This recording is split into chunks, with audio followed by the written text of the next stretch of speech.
The cello case sat in the corner of the dusty basement for 15 years, its leather straps cracked and faded, holding secrets that would shatter a father's world.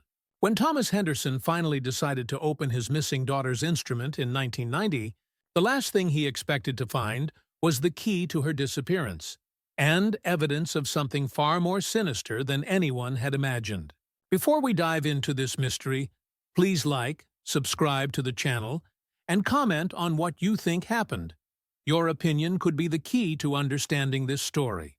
It was March 15, 1975, when 17-year-old Sarah Henderson kissed her father goodbye and walked out their front door in suburban Cleveland, Ohio, carrying her beloved cello case.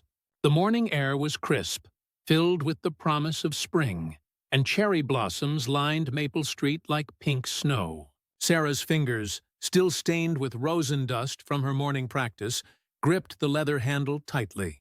She was incredibly talented and had just received acceptance letters from 3 prestigious music conservatories. Thomas Henderson watched from his kitchen window as his daughter's auburn hair caught the sunlight, her blue school blazer disappearing around the corner. The smell of bacon still lingered in the air, mixed with Sarah's vanilla perfume. He had no way of knowing this would be the last time he'd see his daughter alive. By 3:30 p.m., when Sarah failed to return from school, worry began to gnaw at Thomas's stomach. The Cleveland Orchestra youth program rehearsal had ended at 2:45, and Sarah was always punctual, almost obsessively so. Her footsteps, usually echoing through the hallway by now, were replaced by an unsettling silence. The first call came from Sarah's best friend, Jennifer. "Mr. Henderson? Is Sarah home? She never showed up for rehearsal, and Mrs. Patterson is asking where she is." The phone felt heavy in Thomas's hand. Sarah never missed rehearsal. Never. But here's what the police didn't know, and what Thomas wouldn't discover until 15 years later. Sarah never made it to school that morning. The cello case that her classmates saw her carrying, the same one that would eventually hold the answers to everything, had been left behind in a place no one thought to look. What really happened during those crucial hours between Sarah leaving home and the world realizing she was gone? And why would it take 15 years and a father's desperate need for closure to uncover a truth so devastating that it would expose a web of corruption reaching into the very heart of their community? The investigation that followed Sarah's disappearance would reveal that sometimes the things we keep closest to us can become vessels for our darkest secrets. And sometimes those secrets are worth killing for. But the real question isn't what happened to Sarah Henderson. The real question is, who was willing to let a 17-year-old girl disappear to protect something far more valuable than her life? The Cleveland Police Department's Missing Persons Unit had seen it all before. Teenage runaways, family disputes, young lovers eloping to distant cities. Detective Mike Kowalski barely looked up from his coffee-stained paperwork when Thomas Henderson burst through the precinct doors at 6:47 p.m., his face pale and hands trembling. The fluorescent lights buzzed overhead, casting harsh shadows across the detective's weathered face as Thomas described his daughter's disappearance. Sarah's school photo lay on the desk between them, a beautiful girl with intelligent eyes and a slight smile that seemed to hold secrets. Kowalski had daughters of his own, but protocol was protocol. 24 hours. That was the rule. But Thomas Henderson wasn't waiting 24 hours. As darkness fell over Cleveland, he drove through every street Sarah might have walked, his headlights cutting through the March evening like desperate fingers searching for answers. The familiar landmarks of their neighborhood, Murphy's Corner Store, the old Oak Hill Cemetery, the abandoned railway bridge, all seemed different now, transformed into potential crime scenes by a father's worst fears. Sarah's bedroom remained exactly as she'd left it that morning. Her bed was neatly made, corners tucked with military precision. Sheet music scattered across her desk told the story of her final practice session. Bach's Cello Suite No. 1, the pencil markings in her careful handwriting still visible on the pages. Her perfume bottle sat on the dresser, vanilla scent still hanging in the air like a ghost. The phone calls began at midnight. Thomas had contacted every friend, every teacher, every person who might have seen Sarah. Jennifer, her best friend, revealed something that made his blood run cold. Sarah had been acting strange for weeks, distracted, nervous, constantly looking over her shoulder. She'd mentioned receiving phone calls from someone she wouldn't identify. By dawn, the organized search began. Neighbors emerged from their homes carrying flashlights and coffee thermoses, their faces grim with the understanding that their safe suburban world had been shattered. They combed through Riverside Park, where Sarah often practiced outdoors, their voices calling her name through the morning mist. The discovery came at 7:23 a.m. Sarah's school blazer, torn and muddy, hanging from a branch near the old Miller Creek Bridge.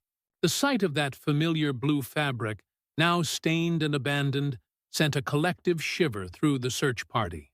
Detective Kowalski arrived within minutes, his earlier dismissive attitude replaced by the focused intensity of a man who understood that this was no ordinary runaway case. But it was what they didn't find that would haunt the investigation for years to come.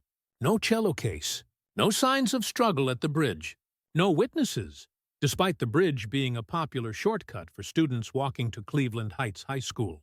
The bloodhounds arrived that afternoon, their keen noses following a scent trail that led from the bridge to a parking area near the interstate, then vanished completely. The dogs circled frantically, whimpering in confusion, as if Sarah had simply evaporated into thin air. What the investigators couldn't have known was that 15 years later, the answers to their questions were sitting in Thomas Henderson's basement, locked inside an instrument case that no one thought to examine. Because sometimes the most obvious hiding places are the ones we never think to search. The Cleveland Heights High School music room felt different without Sarah's presence. Mrs. Eleanor Patterson, the orchestra director, sat among the empty chairs and music stands, her fingers unconsciously tapping out the rhythm of Bach's cello suite, Sarah's favorite piece. The late afternoon sunlight streamed through tall windows, illuminating dust motes that danced in the air like musical notes suspended in time. 3 weeks had passed since Sarah's disappearance, and the investigation had grown cold.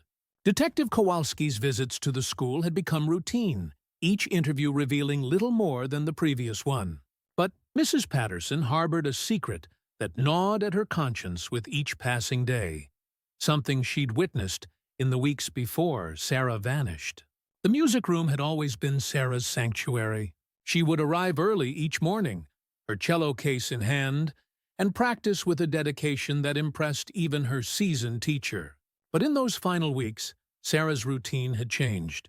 She would glance nervously toward the windows, flinch at unexpected sounds, and her usually flawless performances became riddled with missed notes and trembling bow work. Mrs. Patterson remembered the morning of March 10th, 5 days before Sarah disappeared. She'd been organizing sheet music in her office when she heard voices from the practice rooms.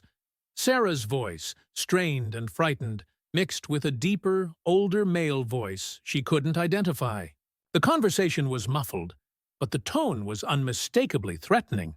When Mrs. Patterson had emerged from her office, she found Sarah alone in the hallway, her face pale and her hands shaking. The practice room was empty, but the window stood open despite the cool March air. Sarah had mumbled something about needing fresh air and hurried away, but her teacher noticed something that would haunt her later.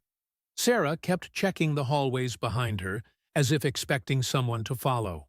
The janitor, old Pete Morrison, had his own troubling observations. For weeks before Sarah's disappearance, he'd noticed a dark sedan parked across from the school during orchestra rehearsals. The same car, always in the same spot, with someone sitting inside watching the building. Pete had mentioned it to the principal. But with budget cuts and staff shortages, investigating suspicious cars wasn't a priority. Jennifer Walsh, Sarah's closest friend, finally broke her silence during a tearful confession to Detective Kowalski. Sarah had been receiving phone calls at home, calls that left her terrified and withdrawn. The caller knew intimate details about Sarah's daily routine, her practice schedule, even her college acceptance letters. "He knows everything about me," Sarah had whispered to Jennifer during what would be their last conversation. "He knows where I go, what I do, who I talk to. He says I have something that belongs to him." But what could a 17-year-old music student possibly have that someone would want badly enough to threaten her? Sarah came from a modest family. Her father worked at the Ford plant. Her mother had died when Sarah was 12. Their most valuable possession was Sarah's cello, a beautiful instrument her mother had saved for years to buy. The music room held other secrets, too. Mrs. Patterson discovered that Sarah's practice schedule had been changed in the school's main office computer system. 3 weeks before her disappearance, someone with administrative access had altered the records, making it appear that Sarah had different rehearsal times than she actually did. The discovery sent chills through the school administration. As Detective Kowalski pieced together these fragments of information, a disturbing picture began to emerge. Sarah Henderson hadn't simply vanished. She'd been systematically stalked, threatened, and ultimately silenced by someone who knew her routines intimately. But the most chilling revelation was yet to come. The realization that Sarah's disappearance might not have been about her at all, but about something she possessed, something hidden so cleverly that it would take 15 years to find. Detective Mike Kowalski's desk had become a shrine to Sarah Henderson's disappearance. Crime scene photos, witness statements, and evidence bags covered every inch of the scarred wooden surface. 6 months had passed since that March morning, and the case files had grown thick with leads that led nowhere, and witnesses whose stories crumbled under scrutiny. The forensics report on Sarah's torn blazer had yielded nothing useful. No foreign DNA, no unusual fibers, no fingerprints except Sarah's own. The fabric tears were consistent with snagging on tree branches, but the pattern suggested the blazer had been deliberately placed rather than dropped during a struggle. Someone wanted it to be found. Thomas Henderson had aged years in those 6 months.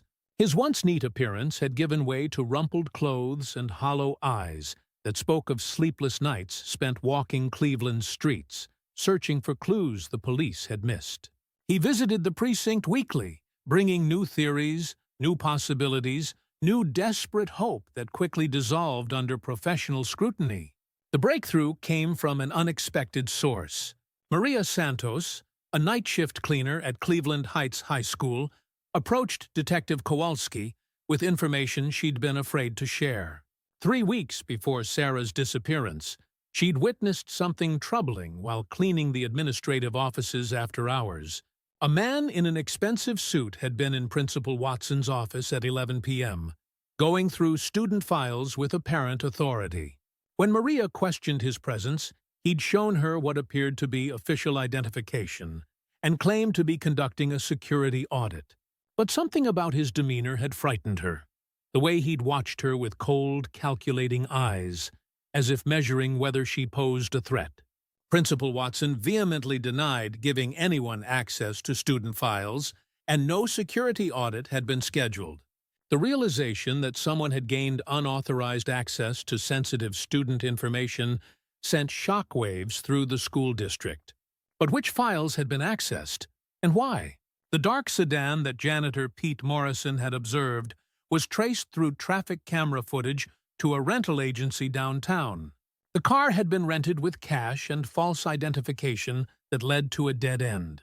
But the rental agent remembered the customer, a well-dressed man in his 50s with distinctive scarring on his left hand, as if from an old burn. FBI involvement brought new resources and disturbing possibilities. Agent Catherine Mills arrived from the Cleveland field office with a different perspective on Sarah's disappearance. Her experience with organized crime cases led her to suspect that Sarah had inadvertently become involved in something far more dangerous than a simple kidnapping. The connection emerged through Sarah's mother's past. Before her death from cancer, Linda Henderson had worked as a bookkeeper for several small businesses in Cleveland's Little Italy district. Agent Mills discovered that 2 of those businesses had been under FBI surveillance for suspected money laundering operations connected to organized crime families. Had Linda Henderson stumbled upon financial irregularities before her death? Had she hidden evidence of criminal activity, perhaps not even understanding its significance? The theory gained credibility when investigators learned that Linda had been meticulous about keeping records. Every receipt, every transaction, every document carefully filed and preserved. But Linda Henderson had been dead for 5 years.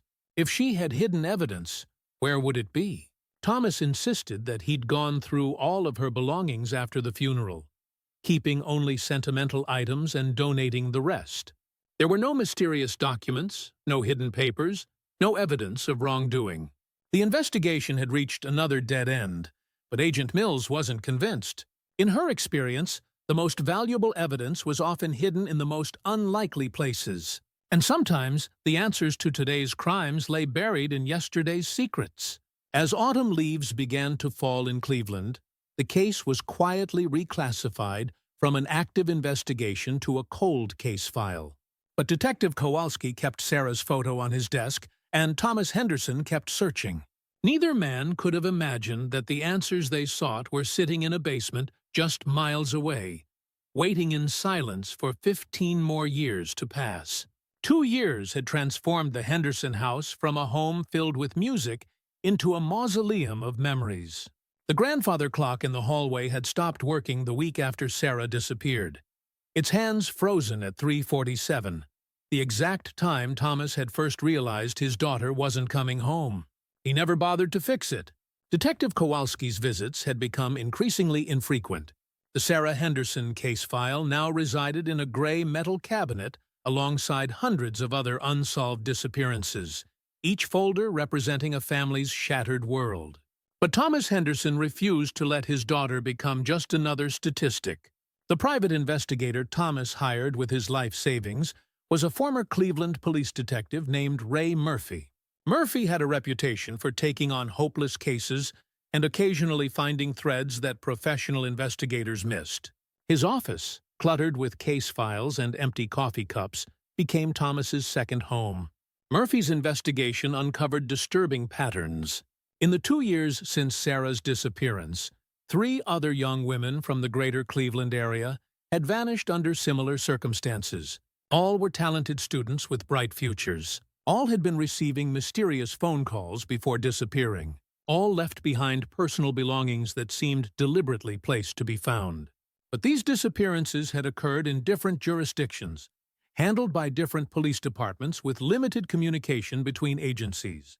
No one had connected the dots until Murphy began mapping the cases on a large corkboard in his office, red pins marking each location like wounds on the city's flesh. The most chilling connection emerged when Murphy investigated the victims' families. Each of the missing girls had mothers who worked or had worked in businesses throughout Cleveland's industrial district. Different companies, different time periods, but all in areas known for cash-intensive operations that attracted both legitimate businesses and criminal enterprises. Sarah's acceptance letters to music conservatories arrived throughout that second year. Cruel reminders of dreams that would never be fulfilled. Juilliard, Curtis Institute, New England Conservatory. Each envelope that Thomas couldn't bring himself to open represented another path his daughter would never walk. Mrs. Patterson from the high school music department visited regularly, bringing news from the orchestra and carefully avoiding mention of the empty chair where Sarah used to sit. She'd convinced the school board to establish a music scholarship in Sarah's name, funded by community donations and benefit concerts. The gesture was meant to honor Sarah's memory, but for Thomas, it felt like a tombstone for someone who might still be alive. The anniversary of Sarah's disappearance brought renewed media attention. Local television stations ran updates, newspapers printed remembrance articles, and the community held a candlelight vigil in Riverside Park. Thomas stood among the crowd of supporters, their faces illuminated by flickering flames, and felt more alone than ever. Agent Mills from the FBI maintained periodic contact, sharing what little new information emerged from ongoing investigations into organized crime activities in Cleveland. Several arrests had been made in money laundering operations, but none led back to Sarah's case. The criminal enterprises were sophisticated, compartmentalized, and careful to eliminate loose ends. The possibility that Sarah was dead had become a constant presence in Thomas's mind, but he couldn't accept it without proof. Somewhere in his heart, he believed his daughter was still alive, perhaps being held captive, perhaps too frightened to come home. He kept her room exactly as she'd left it, her cello case sitting in the corner like a faithful guardian waiting for her return. But the cello case itself had become too painful for Thomas to look at directly. After the first year, he'd moved it to the basement, unable to bear the daily reminder of his daughter's passion and talent. It sat among boxes of Linda's belongings and old furniture, gathering dust in the darkness. How could Thomas have known that in moving the case to the basement, he was placing the answers to his daughter's disappearance in the exact location where they would remain hidden for another 13 years? 5 years after Sarah's disappearance, Cleveland had moved on, but Thomas Henderson remained trapped in March of 1975. His co-workers at the Ford plant watched him with a mixture of sympathy and discomfort as he mechanically performed his duties, his mind clearly elsewhere. The man who once organized company picnics and led union meetings had become a ghost, haunting his own life. Private investigator Ray Murphy had exhausted every lead, spent every dollar of Thomas's savings, and delivered nothing but theories and dead ends. The case files that once covered his office walls had been boxed and stored, making room for newer tragedies, fresher mysteries with better chances of resolution. The connection to organized crime remained the most promising theory, but even that had reached its limits. Federal investigations into Cleveland's underworld had resulted in several high-profile arrests, yet none of the convicted criminals showed any knowledge of Sarah Henderson or the other missing young women. Either the secret was buried too deep, or they were chasing shadows that had never existed. Thomas's house reflected his internal decay. Paint peeled from window frames, the garden Linda had lovingly tended became overgrown with weeds, and rooms that once echoed with Sarah's cello practice now held only silence. The neighbors, initially supportive and caring, had gradually stopped visiting, unable to bear witness to a man slowly disappearing into his own grief. But grief can be a powerful motivator, and Thomas channeled his pain into an obsessive study of his wife's past. If Linda had unknowingly possessed information that led to Sarah's disappearance, then somewhere in her belongings lay the key to understanding what had happened. Night after night, Thomas descended into the basement, surrounded by boxes of Linda's papers, photographs, and personal effects. Bank statements, tax returns, employment records. He scrutinized every document with the intensity of a forensic accountant. But Linda Henderson's life appeared frustratingly ordinary, her work history showing nothing more suspicious than occasional overtime at various small businesses. The basement became Thomas's sanctuary and prison. Among Linda's belongings, he'd created a shrine to both his wife and daughter. Sarah's cello case sat in the corner, its presence both comforting and heartbreaking. Sometimes, late at night, Thomas would stare at the case and imagine he could hear faint echoes of Sarah's music drifting from within. Detective Kowalski, now nearing retirement, made his final visit to the Henderson house in the spring of 1980. His face had aged considerably, lined with the weight of too many unsolved cases and unfulfilled promises to desperate families. He sat across from Thomas in the living room, two men bound together by their failure to find answers. "I want you to know we haven't given up," Kowalski said, though both men knew it wasn't entirely true. Sometimes cases break open years later. New evidence, someone's conscience finally getting to them, technology improving. It happens. Thomas nodded, but his eyes had already accepted what his heart refused to acknowledge. Sarah was gone and the truth had gone with her. The detective's departure marked the end of active police involvement in the case. Sarah Henderson became file number 75 to 2847 in the Cleveland Police Department's cold case archives, her story reduced to manila folders and fading photographs. But in the silence of the Henderson basement, surrounded by the detritus of two lives cut short, sat the answers that everyone was seeking. Sarah's cello case, dust-covered and forgotten, held secrets that would remain hidden for 10 more years, waiting for the right moment to reveal truths that would shatter everything Thomas thought he knew about his family. The irony was devastating. The man who searched most desperately for his daughter walked past the evidence of her fate every time he descended into the basement, never thinking to look inside the instrument that had been her greatest passion and, ultimately, her final hiding place. 10 years, a decade had passed since Sarah Henderson walked out her front door carrying her cello case, and Cleveland had transformed around her absence. The abandoned railway bridge where her blazer was found had been demolished for safety reasons. New housing developments sprawled across former farmland, and the old industrial districts where Linda Henderson once worked had given way to shopping centers and office complexes. Thomas Henderson, now 53, bore the physical marks of his prolonged anguish. His hair had turned completely gray, deep lines etched his face, and his once powerful frame had diminished under the weight of unanswered questions. He'd taken early retirement from Ford, unable to maintain the pretense of normalcy that employment demanded. The basement had become his world. Surrounded by towers of boxes containing Linda's papers, old photographs, and Sarah's belongings, Thomas had created a command center for his private investigation. Maps covered the walls, marked with pins indicating every location connected to the case. Red string connected various points, creating a web of theories that led nowhere but consumed his every waking hour.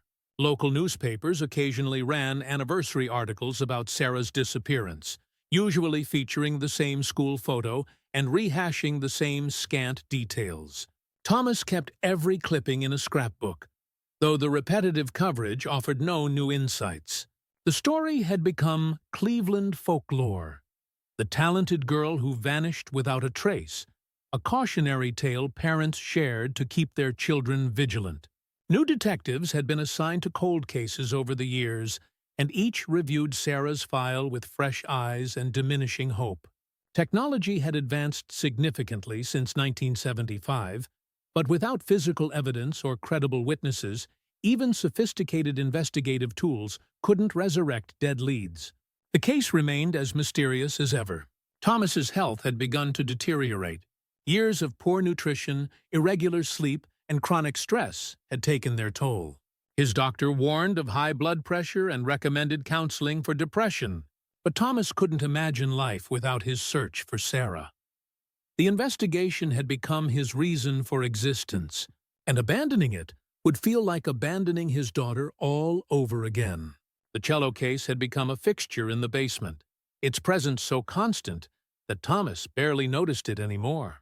Dust had settled on its leather surface, and the brass hardware had developed a green patina from humidity and neglect. Sometimes, during his late-night research sessions, Thomas would glance at the case and feel a pang of memory. Sarah practicing scales in the morning, her concentration absolute, her talent undeniable. But he never opened it. The case represented everything he'd lost, and examining its contents would force him to confront the finality of Sarah's absence. As long as the case remained closed, he could maintain the illusion that she might somehow return to claim it. The 10th anniversary vigil drew a smaller crowd than previous years. Community memory fades, and new tragedies compete for public attention. Thomas stood alone among the flickering candles, surrounded by a handful of loyal neighbors and Mrs. Patterson from the high school. The music teacher, now retirement age herself, had maintained the Sarah Henderson Memorial Scholarship, ensuring that his daughter's name remained connected to the musical excellence she'd embodied. Agent Mills from the FBI had moved on to other assignments, but she occasionally sent updates when new information emerged about organized crime activities in Cleveland. Most of the criminal enterprises that had operated during the 1970s had been dismantled or evolved into different forms. The old guard had died, been imprisoned, or disappeared into witness protection programs. Any secrets they'd possessed about missing young women had likely died with them. As 1985 arrived, Thomas faced a terrible realization. He was forgetting details about Sarah that had once been crystal clear. The exact sound of her laugh, the way she wrinkled her nose when concentrating, the specific songs she hummed while doing chores. These precious memories were fading, despite his desperate attempts to preserve them. The basement grew quieter with each passing year, but the cello case remained constant, patient, waiting with the infinite stillness of the grave. Inside its leather and wood confines, secrets that could rewrite history gathered dust, while just feet away, a broken father searched desperately for answers that lay within arm's reach. March 15, 1990, marked 15 years since Sarah Henderson's disappearance, and Thomas barely acknowledged the date. His obsessive investigation had evolved into a mechanical routine, reviewing the same files, tracing the same connections, hoping for revelations that never came. At 58, he'd become a hermit in his own home, venturing out only for groceries and medical appointments. The basement had transformed into a monument to futile dedication. Thousands of documents lay organized in Thomas's complex filing system, each piece of paper representing hours of analysis and cross-referencing. Police reports, FBI summaries, private investigator notes, newspaper clippings, and Linda's business records covered every available surface. But the mountain of information had yielded no answers, only more questions. Thomas's physical condition had deteriorated significantly. The years of poor self-care, chronic stress, and emotional isolation had aged him beyond his years. His hands shook constantly now, making his meticulous note-taking increasingly difficult. The doctor had prescribed medication for anxiety and depression, but Thomas rarely remembered to take the pills. The decision came during a particularly dark moment in late March. Thomas stood in the center of his basement command center, surrounded by the detritus of 15 years' worth of futile searching, and felt the crushing weight of failure. He'd spent his life savings, sacrificed his health, and alienated everyone who'd tried to help him. For what? Sarah was gone, and he was no closer to understanding why. In that moment of despair, Thomas began to see his collection of Sarah's belongings with different eyes. Her clothes, school books, sheet music, and photographs had become relics of a life that would never continue. Keeping them pristine and untouched wasn't preserving Sarah's memory. It was creating a shrine to his own inability to let go. The idea of donating Sarah's belongings to charity had occurred to him before, but he'd always dismissed it as betrayal. Now, exhausted and defeated, it seemed like the only way to honor her memory while accepting reality. Perhaps some young musician could benefit from Sarah's sheet music collection. Maybe her clothes could help someone in need. Thomas began the painful process of sorting through Sarah's possessions, deciding what to keep for sentimental reasons and what to donate. Each item brought back memories that felt both precious and torturous. Her favorite sweater still held a faint scent of vanilla perfume. Her diary, which he'd never been able to bring himself to read completely, contained the thoughts and dreams of a 17-year-old girl who'd believed her future was limitless. The cello case sat in the corner like a final challenge. It was valuable, a quality instrument that could benefit a deserving student.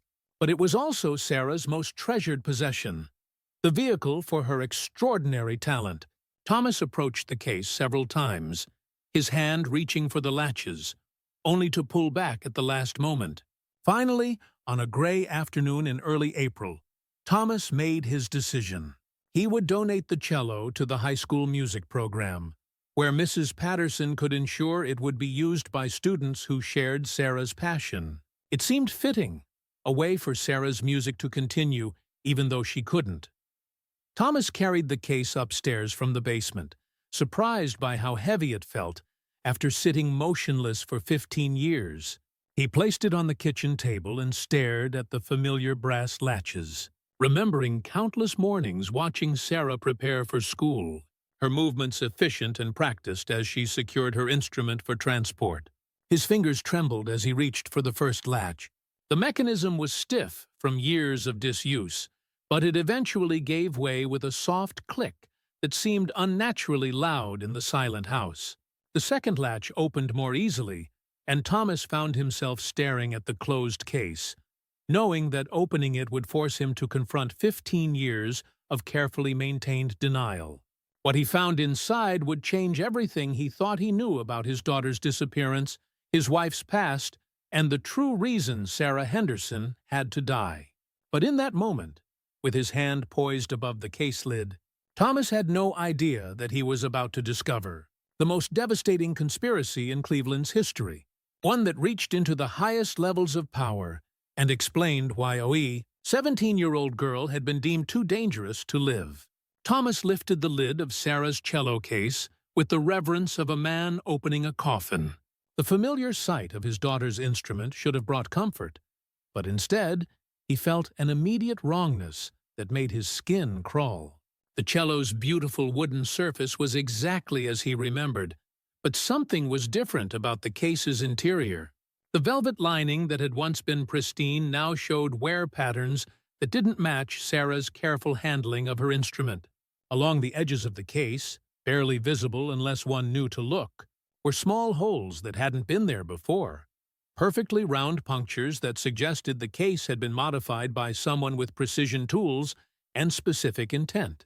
Thomas's hands shook as he carefully lifted the cello from its resting place. Beneath the instrument, where there should have been only empty space and storage compartments for rosin and spare strings, he found something that stopped his heart. A manila envelope, yellowed with age and sealed with tape that had become brittle over 15 years. The envelope was addressed in Linda's familiar handwriting. For Sarah. Open only if something happens to me. The date was March 10th, 1975, 5 days before Sarah disappeared. With trembling fingers, Thomas peeled away the ancient tape and opened the envelope. Inside were documents that would rewrite everything he thought he knew about his wife's past and explain why his daughter had to die.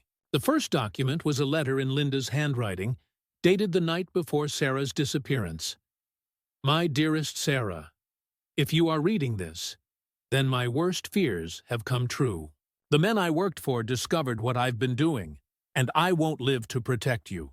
The documents in this envelope are copies of financial records from Castellano Imports, DeMarco Construction, and Romano's Restaurant Supply. These businesses were money laundering operations for the Torino crime family, and I've been documenting their activities for the past 3 years. Thomas's vision blurred as he continued reading. I never meant for this to happen. I only started copying the records because I noticed discrepancies that didn't make sense. Cash deposits that far exceeded reported income, payments to shell companies that didn't exist, transfers to offshore accounts. I thought I was helping expose tax fraud, but I discovered something much more dangerous. The letter detailed Linda's growing realization that she'd stumbled into organized crime territory. She'd secretly photographed documents, copied financial records, and maintained detailed logs of suspicious transactions. But her activities hadn't gone unnoticed. They know what I've been doing. I've received warning calls, and men have been watching our house. I'm going to die, Sarah, but I'm hiding this evidence where they'll never think to look. Your cello case is the last place anyone would search for incriminating documents. The remaining papers in the envelope were explosive. Bank statements showing millions of dollars in suspicious transfers. Correspondence between crime family members discussing territorial disputes. And most damning of all, a list of public officials, judges, and police officers who were receiving regular payments to ensure protection for criminal operations. Names that Thomas recognized from newspaper headlines, respected members of Cleveland's political and judicial establishment, were revealed as corrupt participants in organized crime activities. The scope of the conspiracy was staggering, reaching into every level of local government and law enforcement. But the most chilling document was the last one. A partially completed letter that Linda had apparently been writing when she was interrupted. The man who came to the house tonight told me I had 24 hours to return all documents and forget everything I'd seen. He described Sarah's daily routine in perfect detail. Her walk to school, her practice schedule, even her college applications. He said she was a beautiful, talented girl with so much potential. It would be tragic if something happened to her. The letter ended mid-sentence, suggesting that Linda had hidden the envelope in Sarah's cello case as her final act before— What? Thomas realized with growing horror that his wife hadn't died of cancer as he'd believed.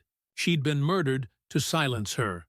And when Sarah inherited the cello case containing the evidence, she'd unknowingly signed her own death warrant. The pieces finally came together with devastating clarity. Sarah's mysterious phone calls, her frightened behavior in the weeks before disappearing, the systematic stalking by unknown men. It hadn't been random. Someone had discovered that Linda's evidence still existed and was desperately trying to recover it before Sarah could understand its significance. But Sarah never knew what she possessed. She'd carried her instrument to school every day, never suspecting that hidden within its case were documents that could destroy some of Cleveland's most powerful people. Thomas stared at the evidence spread across his kitchen table and realized that his daughter hadn't simply been kidnapped or murdered. She'd been executed to protect a conspiracy that reached into the heart of Cleveland's power structure. Thomas sat motionless at his kitchen table for 3 hours. The damning documents spread before him like evidence from a nightmare he couldn't wake from. The familiar sounds of his neighborhood, children playing, cars passing, dogs barking, seemed to come from another world, one where 17-year-old girls weren't murdered to protect the secrets of corrupt officials and crime bosses. The magnitude of what Linda had uncovered was staggering. The Torino crime family hadn't just been running typical organized crime operations, they'd systematically corrupted Cleveland's entire power structure. Judges, police commissioners, city council members, even federal law enforcement officials were named in the documents as recipients of regular payments. One particular bank statement made Thomas's blood run cold. Judge Robert Castellano, who had presided over several high-profile organized crime trials in the cute 1970s, all resulting in surprisingly lenient sentences or dismissed charges, had received monthly deposits of $5,000 into a secret account. The same judge, who had publicly built his reputation on being tough on crime, was being paid handsomely to ensure that justice never reached the Torino family. But it was a handwritten note in Linda's careful script that revealed the true scope of her discovery. Meeting at Romano's restaurant, March 8, 1975. Heard discussion about the problem with the bookkeeper's daughter. They know she has access to the cello case. Vincent Torino ordered. Permanent solution if documents aren't recovered by March 15th. Linda had overheard her own daughter's death sentence being planned. Thomas's hands shook as he reached for the phone, then stopped.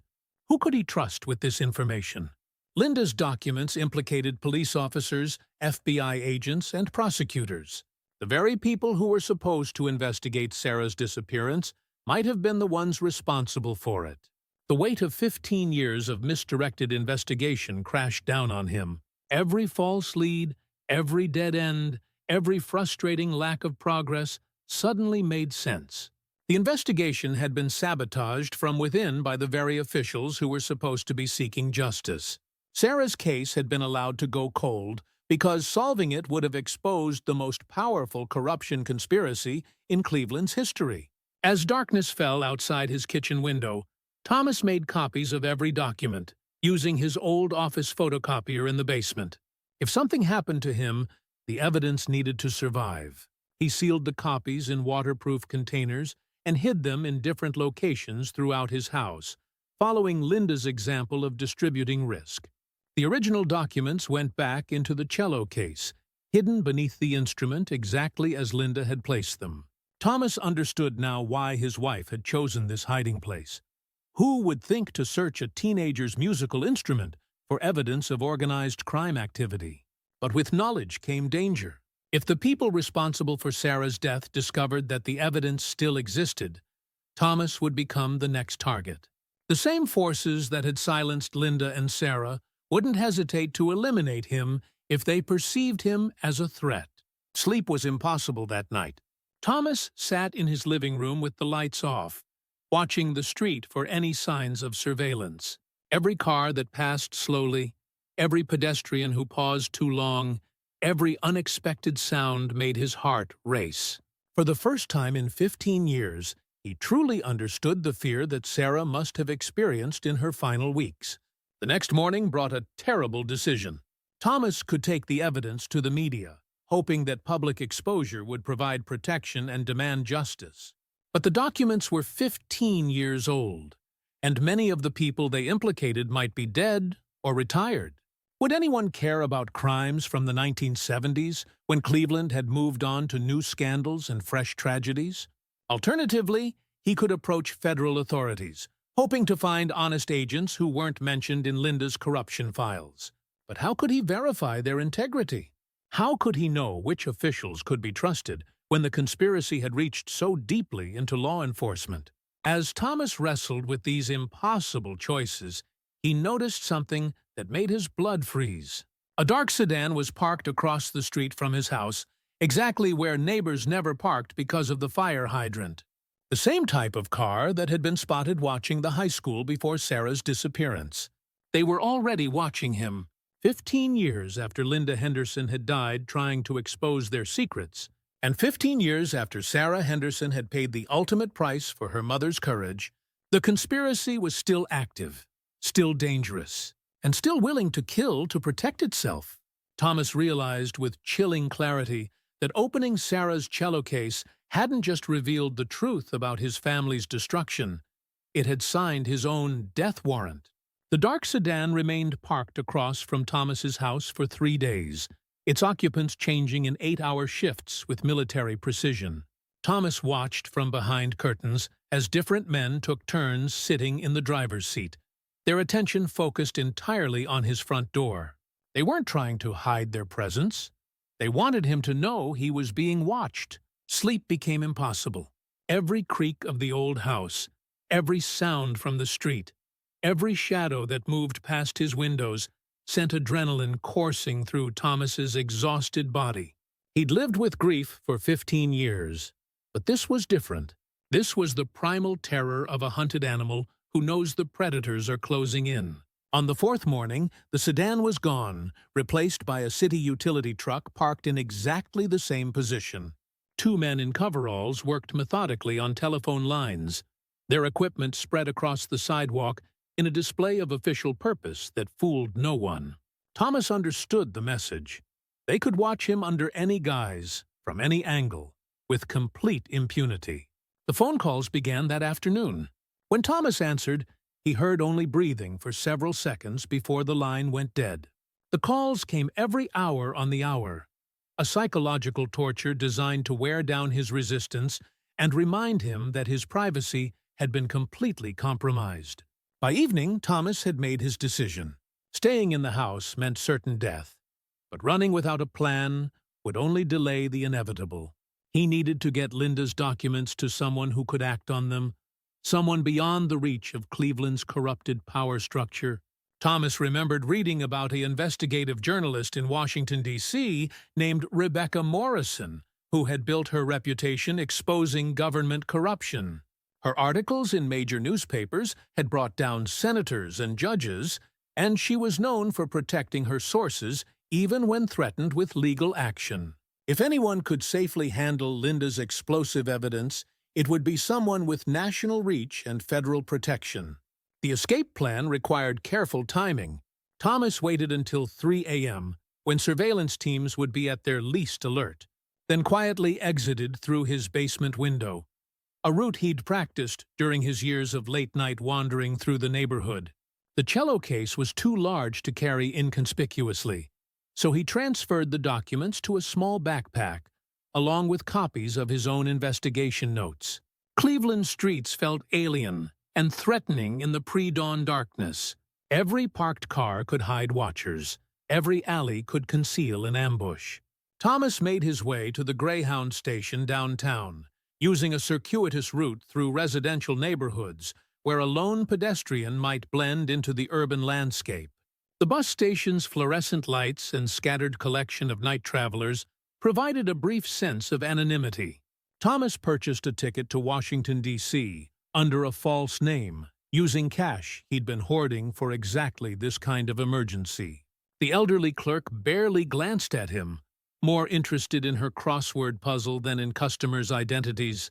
But as Thomas sat in the waiting area, clutching his backpack and trying to appear like any other tired traveler, he noticed them.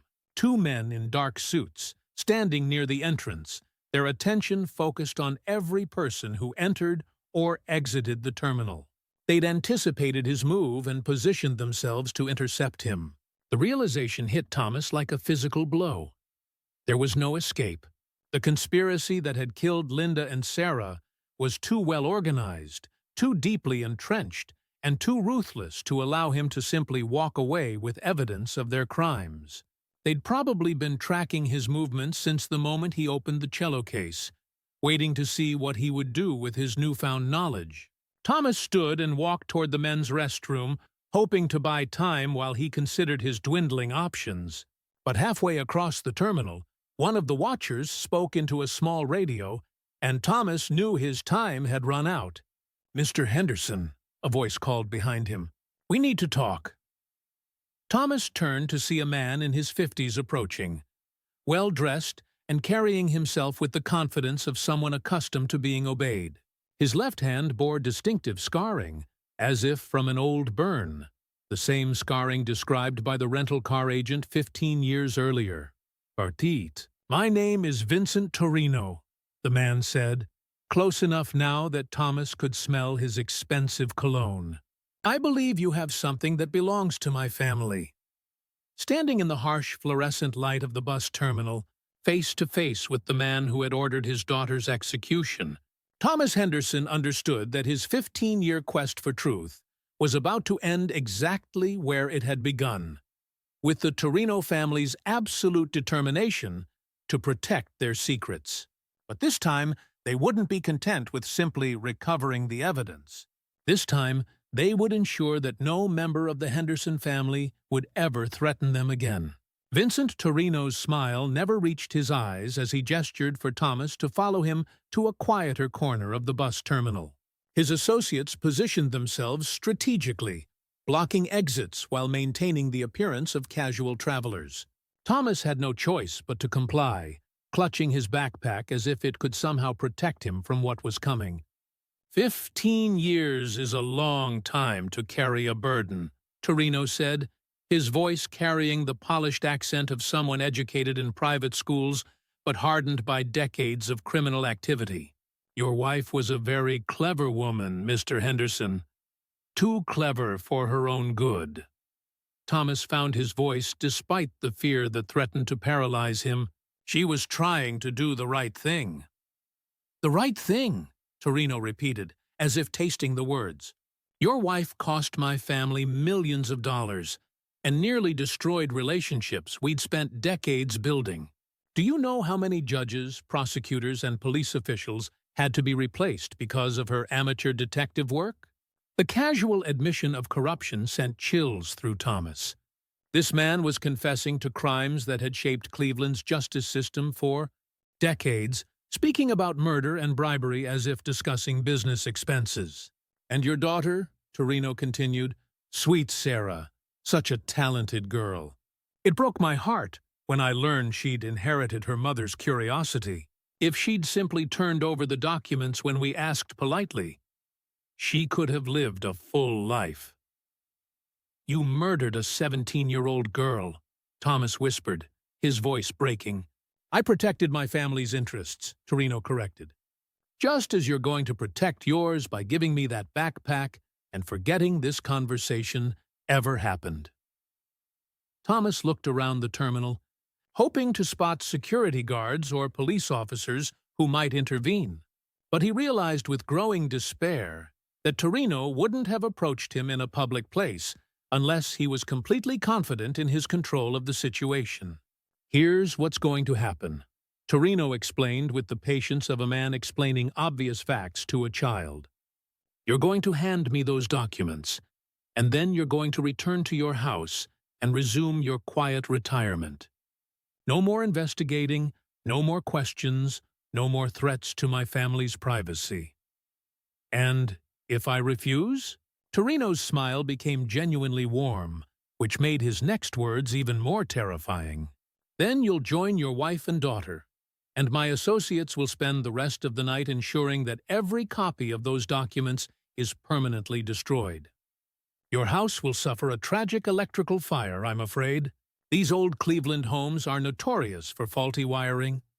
The threat was delivered with such casual certainty that Thomas understood he was facing a man who viewed murder as a routine business practice.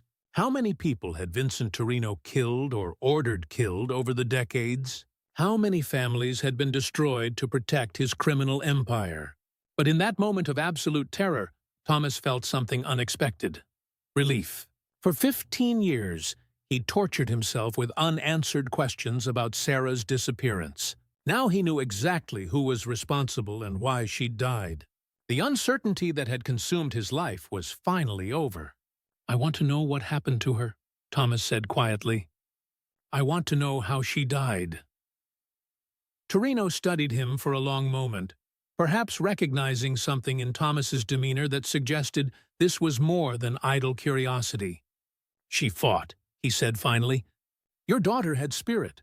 She refused to tell us where the documents were hidden, even when my associates became persuasive. The image of Sarah being tortured for information she didn't possess sent rage coursing through Thomas's body. His daughter had died protecting secrets she never knew she carried, suffering for her mother's courage and her own ignorance. She's buried in a place where she'll never be found, Torino added. If it's any comfort, she's not alone. Several other young ladies who proved problematic rest beside her. The casual mention of other victims, the missing girls that private investigator Murphy had connected to Sarah's case, revealed the true scope of the Torino family's brutality. They'd been systematically eliminating threats for decades, leaving trails of broken families and unanswered questions throughout Cleveland. Thomas looked down at the backpack in his hands, knowing it contained the only evidence that could bring justice for Sarah, Linda, and all the other victims. But he also knew that surrendering it would mean their deaths had been meaningless. Take it, Thomas said, extending the backpack toward Torino. As Torino reached for the bag, Thomas made his final decision. He'd spent 15 years searching for the truth about his daughter's death, and now he'd found it. But more importantly, he'd found the man responsible for destroying his family. And sometimes, when the justice system has been completely corrupted, a father has to create his own justice. Thomas Henderson's final act of defiance began with a simple deception. As Vincent Torino reached for the backpack, Thomas stumbled slightly, as if weakened by fear and exhaustion. The momentary distraction allowed him to press a small button on a device hidden in his jacket pocket, a recording device he'd activated when Torino first approached him. For 15 years, Thomas had been methodically documenting everything related to Sarah's disappearance. His basement was filled with detailed notes, transcribed conversations, and carefully preserved evidence. Now, in what he knew would be his final moments, he was creating one last piece of documentation. Before I give this to you, Thomas said, his voice steady despite his racing heart, I need you to understand something. I've spent 15 years learning about your family's operations. I know about the money laundering, the judicial corruption, the murdered witnesses. But most importantly, I know that this will never end unless someone stops it. Torino's expression shifted from confident amusement to wary attention. Something in Thomas's demeanor had changed, and experienced predators recognize when prey becomes dangerous. I made copies of everything, Thomas continued, speaking clearly for the recording device. Multiple copies, hidden in locations throughout the city. If something happens to me, those documents will be delivered to federal authorities, major newspapers, and television networks simultaneously. It was a bluff, but Thomas delivered it with the conviction of a man who had nothing left to lose. Torino's eyes narrowed as he calculated the implications. "You're lying," Torino said, but uncertainty had crept into his voice. "Am I? Your family has survived for decades because you've been careful, systematic, and thorough. But you made one mistake. You let me live for 15 years while I learned everything about your operations. Every corrupt official you've bought, every murder you've ordered, every crime you've committed is documented in those files." The recording device was capturing Torino's increasingly agitated responses, preserving his admissions of guilt for posterity. But Thomas knew the immediate situation was rapidly deteriorating. Torino's associates had moved closer, their hands drifting toward concealed weapons. "Even if you kill me tonight," Thomas said, his voice growing stronger, "those documents will surface. Federal investigators will reopen every case your family has influenced. Judges, prosecutors, and police officials will be questioned under oath. Your entire network will collapse." Torino's facade of civilized control was cracking.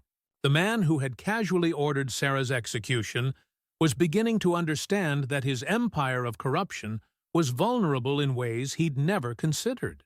"You have one choice," Thomas continued. "Confess to Sarah's murder, reveal where her body is buried, and provide testimony about your family's criminal operations. In exchange, I'll consider destroying the copies of my mother-in-law's evidence." The lie came easily because Thomas had no intention of honoring such an agreement. But he needed Torino to incriminate himself further, to provide a complete confession that would survive even if the recording device was discovered and destroyed. "You think you're clever," Torino snarled, his polished mask slipping completely. "But you're just another amateur who doesn't understand how power really works in this city. I own judges, prosecutors, and police commissioners. Those documents will disappear, your so-called copies will never see daylight, and you'll join your family in unmarked graves." The admission was everything Thomas had hoped for. A clear confession of murder, corruption, and conspiracy delivered in Torino's own voice. But it was also a death sentence, and Thomas could see the moment when Torino decided that negotiation was pointless. As Torino nodded to his associates, Thomas made his final gambit. He pulled the recording device from his pocket and held it up for everyone to see. "This conversation has been broadcast live to a secure server," he announced, though the device was actually just recording locally.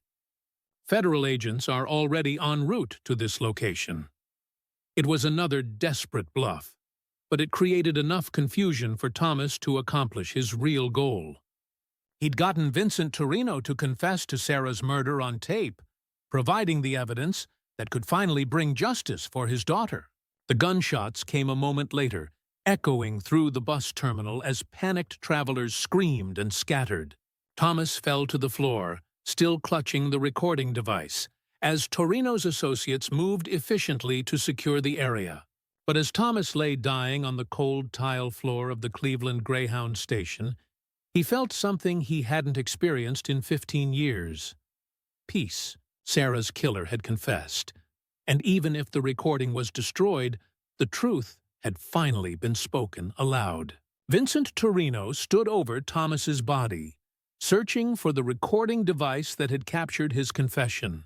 But what he didn't know was that Thomas Henderson had spent 15 years preparing for this moment, and the device in his pocket was only one part of a much larger plan. 3 weeks after Thomas Henderson's murder in the Cleveland Greyhound station, a package arrived at the offices of the Washington Post. Inside was a complete recording of Vincent Torino's confession, along with photocopies of Linda Henderson's evidence and 15 years' worth of Thomas's meticulous investigation notes. The package had been prepared years earlier and entrusted to Thomas's attorney with specific instructions. If Thomas died under suspicious circumstances, the contents should be delivered immediately to major news organizations. Thomas Henderson had learned from his wife's mistake. He'd created multiple safeguards to ensure the truth would survive, even if he didn't. The story that emerged shocked the nation. The Cello case conspiracy became front-page news across the country, revealing a web of corruption that had controlled Cleveland's justice system for decades. The recording of Torino's confession, authenticated by federal voice analysis experts, provided undeniable evidence of the Torino family's crimes.